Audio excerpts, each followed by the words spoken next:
Құрметті достар, мен сіздерге бір видео көрсетем. Эксперимент. Балалар жасқа келгенбіз ғой таразға. Соны жалпы әңгіме бұл жайлы емес. Короче, балалар отыр, телефондарын берген, и телефон балаларға қалай влиять ететінін сіздерге көрсетем. И сосын айтайын деген живое общение жоқ. Балалармен араласу, бір-бірлеріне сөйлесу деген мүлдем жоқ. Сол үшін телефондарды балалардан әлдеқайда көбірек алып қойып жүріп, күніне бір-ақ сағат телефон беріп жүріңдер, абзал болады. Барып түсір.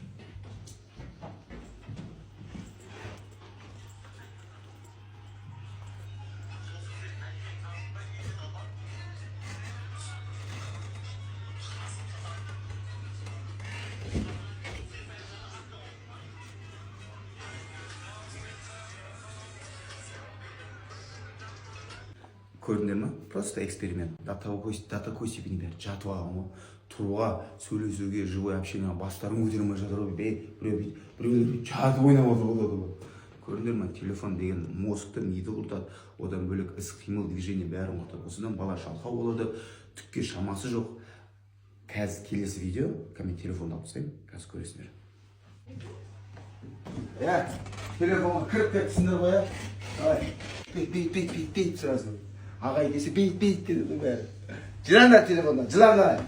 Бол, жылам, үшкерін салаң, бәрі, екі, үш, аямайды қазір.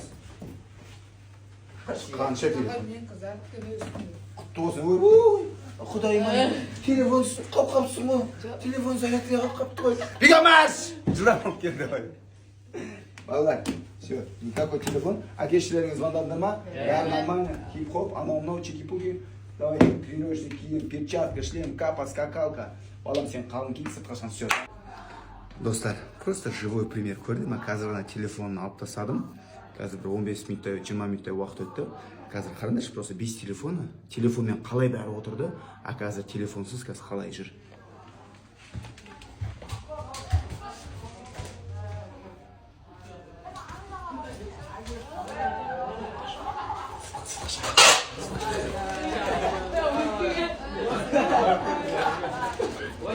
Эй, смирно, построились, давай, сюда.